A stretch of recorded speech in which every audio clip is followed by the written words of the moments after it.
In this series you can witness the strange disappearance of an entire village. A dragon is definitely to blame, but where to find it? Will the team be able to defeat the fearsome dragon, or will the case of the village's disappearance go unsolved? While the humans were preparing an army to advance into the demon lands, all was relatively quiet. Setsu and her companion were riding in a cart down a country road. During the long ride, Levi decided to snack on cookies. She seemed to be loosening up somehow. Why? Nothing to do yet anyway, why not treat herself? Especially since they would soon be arriving at the port, where the water goddess would have to moonlight as a boat again. So a couple of cookies for that kind of work is a fair price. All Setsu could say in his own defense was that they had no other options. After all, the sea lanes were closed during the war, and ships don't go anymore. So they have to make it work. Levi has transference magic. Setsu asks her to use her powers to get to the right place faster. It's not an easy spell to cast, and it's going to take a lot of work to get it to work. That kind of magic isn't something you just throw around.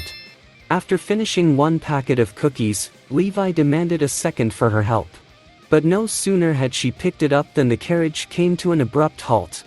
All because the coachman saw another wayfarer he had decided to drive. It was Weeping Eliza, Setsu's apprentice, and she needed to get to town, so she decided to stop the carriage. Which dragon will win? Ignore Dragon Amber. Liked and subscribed, Dragon Levi. The boy introduced the girls. It turns out that Setsu and Eliza used to wander around the world a lot. And every night the boy taught the girl the art of fighting. But now the girl is not alone, her younger sister sat in the cart with her. Of course, Eliza had the quite expected question, where had her teacher been gone all these years? He tried to tell her everything. And here he is again, traveling around the world to thwart Toma's schemes and stop the war. Setsu suggested that Alize go with them to the land of the beastmen to fight together. This upset Levi a little. And the apprentice was delighted by this news, but immediately drooped. It turns out she and her sister are now in serious trouble. After Setsu disappeared, Eliza decided to waste no time and continue her training. She wandered the world and destroyed monsters. One day she was asked to kill a dragon that was terrorizing a village. The name of the village was Zasro. It was a quiet place where friendly people lived. It was located in the mountains in the middle of the forest. In spite of such a place, the village was not small. For the duration of her stay there, Eliza was even assigned a house where she could live in complete comfort and feel at home. Miniko was introduced to Alize to take care of her and help her get settled in for the time being. The girl was an excellent cook. It was during dinner that the girls got to talking. Miniko used to live in this house with her brother. She herself was not from this village. It just so happened that 2 years ago, her brother picked her up and took her in. Everything was fine, for she had found a family. But the day the dragon appeared, her brother disappeared. Since then, she has been alone again. But she is used to it, because she has been alone all her life. This story touched Eliza to the core. So much so that she decided to take a break from her wanderings, and after she killed the dragon to live at Miniko's house for a while. The girl was very happy about this. From then on, Eliza became like a sister to her. Thanks to her, Miniko found her family again. After the story, Setsu wondered why Miniko's brother didn't come home in the end. They say that this isn't the first time a dragon has come to this village, and when it does, there's bound to be someone missing. Usually, when a dragon attacks, there's some kind of trace of the battle, but here everyone disappears without leaving anything behind.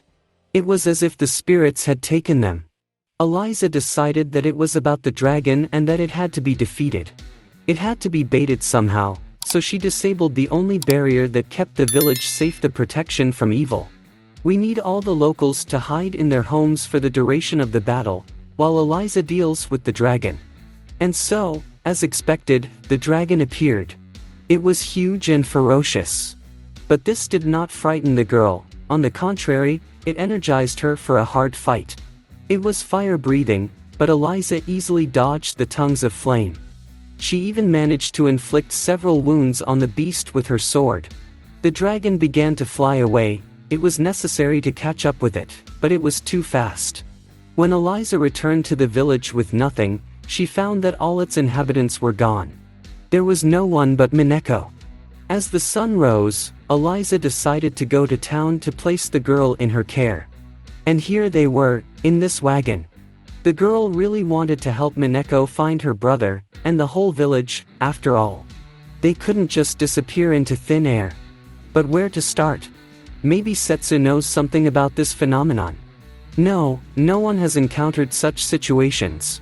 Still, Setsu and Levi decided to help the girls. The goddess of the waters of the sea suggested that perhaps the village had turned into a zombie because one of the residents was a necromancer. But that idea immediately failed, because the zombies would have gone to the settlements, and there everyone just disappeared. Could it be the sirens then? After all, they're the reason sailors go missing. They lure the men in by singing and they drown, but the village was in the mountains, far from the sea. So that theory also falls away. Maybe it was aliens then. They came in flying saucers and took people away. No, that's completely insane. What if the dragon was like Levi, that is, could also turn into a human? But Levi couldn't wipe out an entire village, and she never even thought about it. But that can't rule out the fact that someone else might have had them. So Setsu has revealed to the girls the secret that Levi is in fact a dragon, too. But then why didn't the dragon make Mineko disappear? This conversation was interrupted by a sudden stop of the wagon. The bridge was flooded by a mountain river and there was no further way. After Eliza gives Mineko to someone for the time being, she will go back to the village. To get to the truth. Another question came up: why would a dragon attack the same village all the time? Maybe it was just hungry, looking for the closest prey. Or maybe it was attracted by the magic, and it's always attracting something to itself. If you cast a powerful spell in the village, it would attract a lot of monsters. It doesn't get any clearer with each new answer. On the contrary, everything seems more confusing. So why did the villagers disappear? How can this be reasonably explained? Maybe the people didn't disappear after the dragon attack, but before each appearance of the dragon, which is exactly what drew the monster to the village. That's the only explanation so far. But if there is a spell, then there must be someone who cast it. Who could it be? And where had he gone now? Just 2 years ago, Mineko moved into the village, and she was the one left untouched, while all the villagers evaporated. It looks, to say the least, suspicious. When Levi said about the sea creatures, Mineko explained that they have a peculiar smell. Before she said that Levi was a dragon, Mineko had already voiced that, which meant that she could smell her, which was perfectly disguised. The fact is that the girl is a monster. She is the dragon. The beast soared into the sky and started attacking the boys. Something had to be done. But the dragon was quite strong. Then Levi rushed to the aid of Sets, and with the help of water magic they were able to strike. Then Eliza threw herself on the dragon and destroyed it.